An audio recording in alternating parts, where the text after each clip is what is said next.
Great.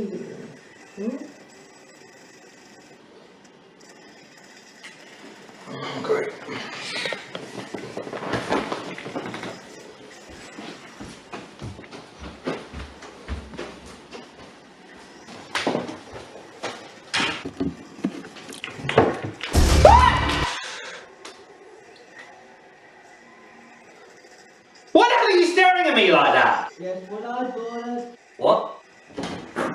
Guess what I bought us? Let me guess. Tickets to the next Queen concert, but instead of actually getting tickets to the next Queen concert, you decided to buy tickets to that Bohemian Rhapsody movie.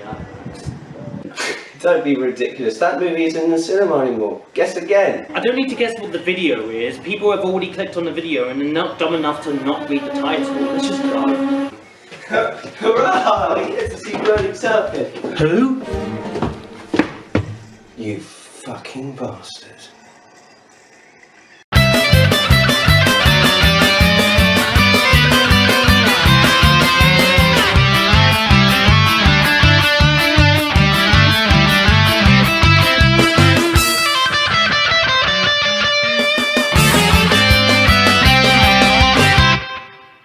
Hello and welcome to the Rocketman review and welcome back.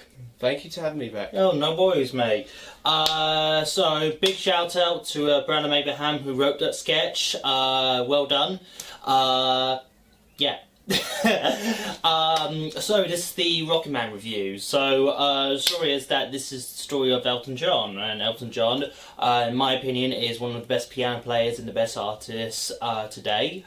And this is the story, and it's played in like a musical way, so it's in like a musical theatre way. I really like the theatre aspect of it. I did as well. Like I feel like this movie could become a theatre adaptation if they could try. Yeah. It would work really well. It would. It's got the music to back it up. It's got the amazing characters, well, the real life people to make this thing move well. Mm-hmm. It's my honestly, should we talk about the story? Well, first I think we should probably talk about Taron Egerton as Elton, who does an amazing job. You know, there was never a moment where, you know, I didn't think that was Elton John. You immediately believe that that's Elton John. Yeah, those two people look absolutely spitting images of each other. Absolutely. Which actually really helps you to absorb yourself into the movie. Mm. The movie, did you feel like the movie went very quick? It definitely didn't feel boring. It didn't drag at all. No. But like I felt like that if I feel like the thing is there's going to be a lot of comparisons to this movie to Bohemian Rhapsody, which is understandable because both Elton John and Freddie Mercury both have very similar lifestyles. So you're not really going to get like, well, you are going to get a very similar movie, and there's going to be a lot of comparisons. But I think the one thing this movie does actually do for it is that one, it had good editing, and another thing is that this is also a musical. Yeah. It's got some good visual imagery as well, like when he finished the Rocketman song and he blasts off, like not just the fact that he just blasts off, and like when he hits the aeroplane and he just creates a firework, and then like it's the scene, and the scene after that is him sitting in the aeroplane with like fire coming out of like his hair. Oh my god. I thought that was a pretty cool visual imagery, and you know, that was like good eye to the director for having that in. What did you think of like the visual imagery? The cinematography is really outstanding. I think in some cases, I think this movie cinematically is more better than Bohemian Rhapsody for a long mile. Yeah. I think what Bohemian Rhapsody does really well is the scene of the actual Live Aid. I think that's the cherry on the cake. And also Robbie Malek's performance as Freddie Mercury. Oh yeah. Yeah. But I think like this Elton John movie has got more good qualities for the film. Yeah. Than Bohemian Rhapsody would have. It's got like a good energy to it as well. Like it's got like a it doesn't really like, and also it takes more risks as well. It goes into his like, you don't really see like gay sex, but it does go into that. You know, you do see, you know, men taking off their clothes in bed with each other, and Stop making me feel uncomfortable. Whoa. We're sitting on a bed. Oh yeah, oh shit, shut up. Fuck, shut up. But that's not the point. I think. Oh yeah. There we go. That's better. There we go. That's all right. I'll just sit here. I'll just sit here for the majority of the review now. I think this movie is more faithful about the person Elton John, and it's way. I think, as in terms of characters, like you get to know his father, who's very distant. He didn't really. His mother, not particularly nice to him, and the supportive grandma. The supportive grandma, like his grandma was very supportive, but also like his relationship with his parents weren't really particularly that good. Like that's sort of like the offside. That's sort of like the distance that he has with Freddie Mercury. Is that Freddie Mercury? I'm not really too sure about his parents, but I'm pretty sure they treated him decently. But yeah, Elton's parents didn't really treat him very nicely. No, and I like the friendship between him and Bernie. The song ran. That is, I like the actor who played Bernie. I don't know who. He played the Thing in that really bad Fantastic Four movie. Oh my god. He was good, but the movie wasn't. He's a good actor though. I like him. I like the fact that this. How do you think they handled John Reed? Because he was also in Bohemian Rhapsody. Yeah, the actor. He's really solid. He's Game of Thrones actor, he is. Do you know what? I have not seen Game of Thrones. So. Shame! I know, I'm sorry. Shame! I wanted to say the music is probably is another great element of this. Obviously, the original music is great, but with Bohemian Rhapsody, they used the actual music from Queen. But I love the fact that they made their own score for this film, which I think it makes it much more better. And they play Crocodile Rock as well. It's my favourite Elton John. Crocodile Rock's my favourite Elton John song. Mine too, actually. You know, this movie has got a lot more coming to it. It's you've got great cinematography. You've got Elton John, the actor, is great. You know. All of the actors do great, but Taron Egerton kind of like, this was relying mostly on his performance, and he really sells it. What really makes this interesting, the movie so interesting, that the first part, he goes into this room, with this group of people, and he's telling his life story. And it's all coming from his eyes as well, yes. Like how he saw his whole life story, how he saw his own life. Even though everyone's just listening to Elton, and I love at the end where all the other people, like his mum and dad, they say things about Elton, and he knows they're wrong. We know they're wrong, and he comes to terms to himself.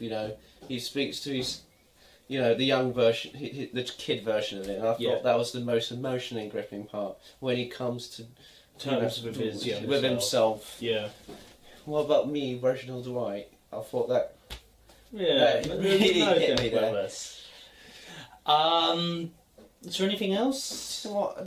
I can't think of any negatives. Like really,